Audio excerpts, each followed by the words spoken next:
Bonsoir. Ce soir, c'est Mamie qui raconte l'histoire de mon trèfle porte-bonheur. Aujourd'hui, comme tous les mardis, ma grand-mère m'accompagne à mon cours de gym après l'école. Soudain, Mamie me crie: Attention, Astrid, ne passe pas sous l'échelle, ça porte malheur. C'est comme les chats noirs, c'est terrible. Elle a un drôle de regard apeuré. Du coup, je n'ose pas lui demander pourquoi une innocente échelle lui fait si peur. J'attends d'être rentrée à la maison pour me précipiter vers maman. Tu sais, mamie, elle est bizarre, hein. Elle a peur des chats et des échelles. Et je fais toc-toc avec mon doigt sur ma tempe. Maman m'explique en souriant. Ah, tu savais pas? Ta grand-mère est très superstitieuse. Elle croit que plein de choses portent malheur, comme casser un miroir par exemple, ou être très à table. Ah bon? Et est-ce qu'il y a des choses qui portent bonheur? On dit que trouver un trèfle à 4 feuilles, ça porte chance, parce que c'est très rare. Mais moi, je ne crois pas à ces sornettes. Moi non plus, j'y crois pas. Mais quand même, j'ai bien envie d'aller faire un tour dehors, comme ça, juste pour voir. Je m'accroupis dans le jardin et je commence à effleurer le gazon. En fait, j'examine les trèfles un par un. Et là, ces idiots n'ont que 3 feuilles. Lentement, j'avance comme un canard. Je dois être ridicule, mais c'est plus fort que moi. Je n'arrive pas à détacher mon regard de l'herbe. Je caresse la pelouse longtemps, longtemps, et soudain, je découvre un magnifique trèfle à 5 feuilles. Hurrah! Ça valait vraiment le coup de marcher en canard. Je rentre vite à la maison et je glisse mon trèfle à 5 feuilles dans une pochette en plastique pour le protéger.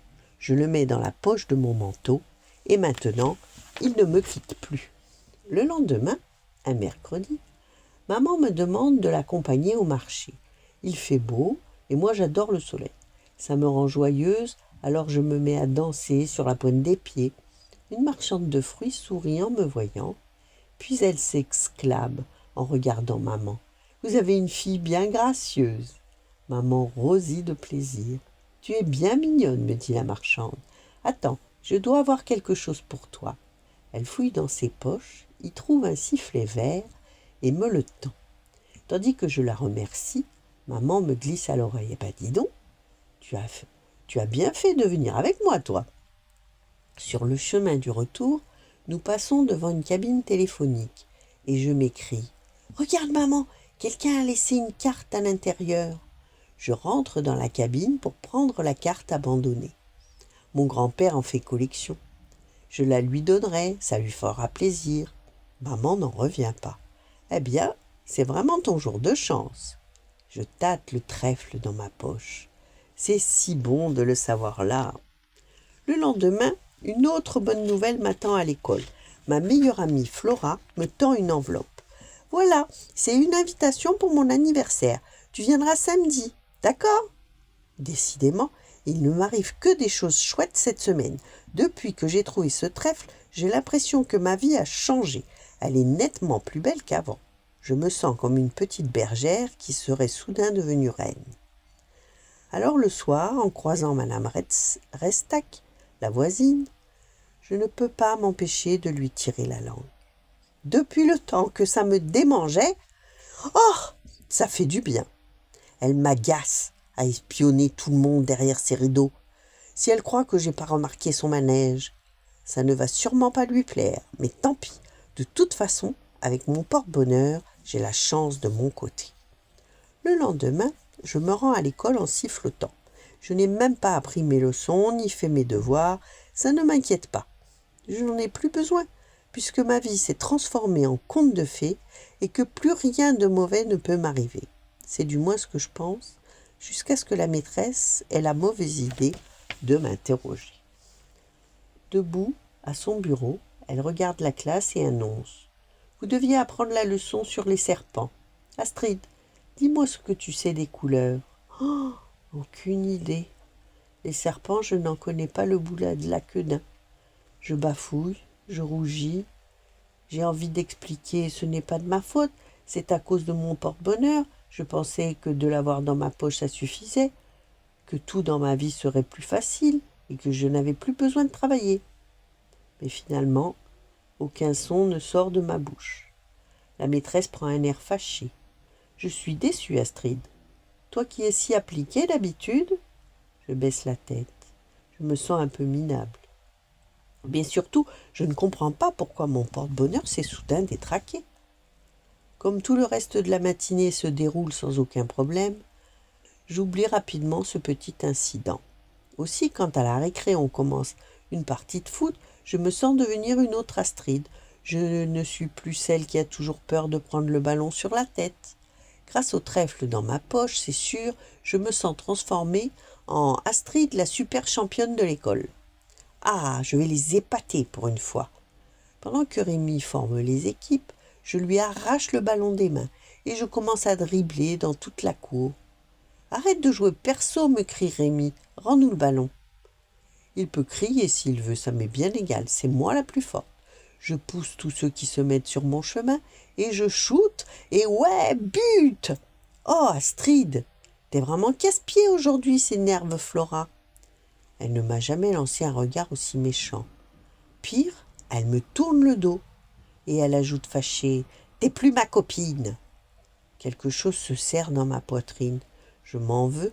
Se disputer avec sa meilleure amie la veille de son anniversaire, c'est trop nul. Je préfère rendre rapidement le ballon à Rémi. Finalement, personne ne veut de moi dans l'équipe. Et je passe la récré toute seule, assise sur un banc, à regarder les autres jouer. Je n'y comprends plus rien. J'ai envie de pleurer. C'est sûr, il y a un problème avec mon trèfle. Mais oui, bien sûr. Il se détraque quelquefois, c'est parce que ce n'est pas un vrai porte-bonheur. Les trèfles magiques ont 4 feuilles, et non 5.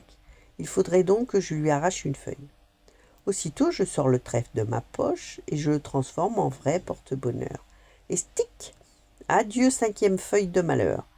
Maintenant, je suis convaincue, la chance va me sourire à nouveau.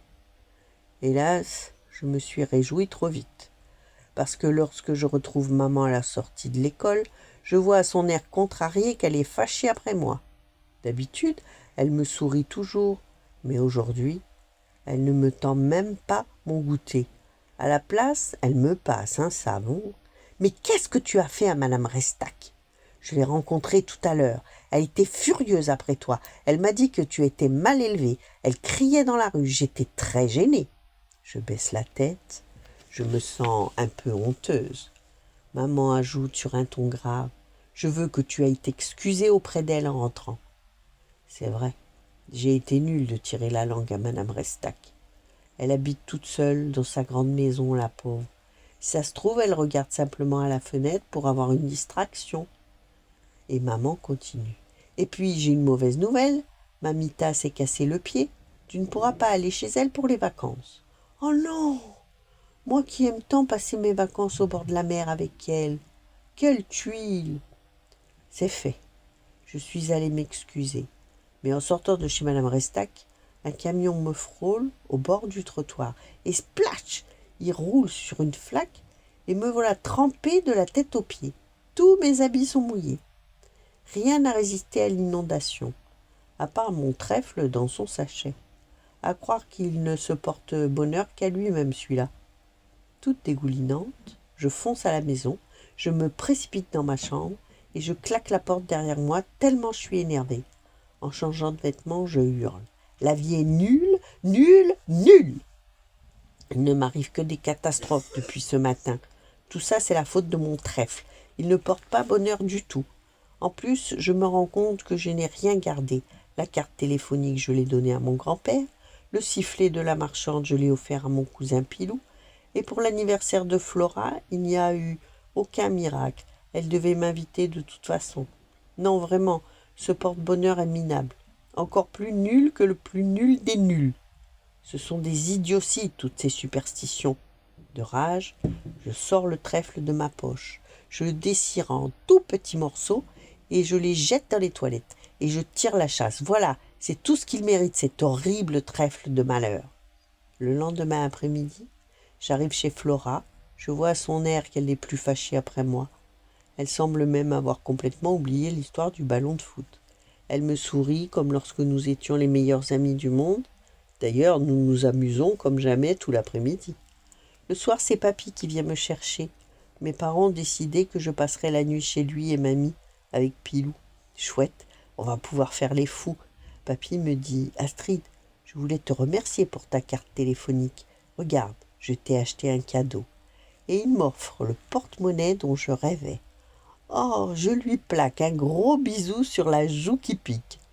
Du coup, Pilou se sent obligé de dire: mais moi aussi je vais te donner un cadeau alors. Et il me tend un collier. Je l'ai gagné dans un œuf surprise, mais les colliers, c'est pour les filles. Ah bon? Et le sifflet vert qu'il porte autour du cou et avec lequel il joue au policier toute la soirée, ce n'est pas une sorte de collier peut-être?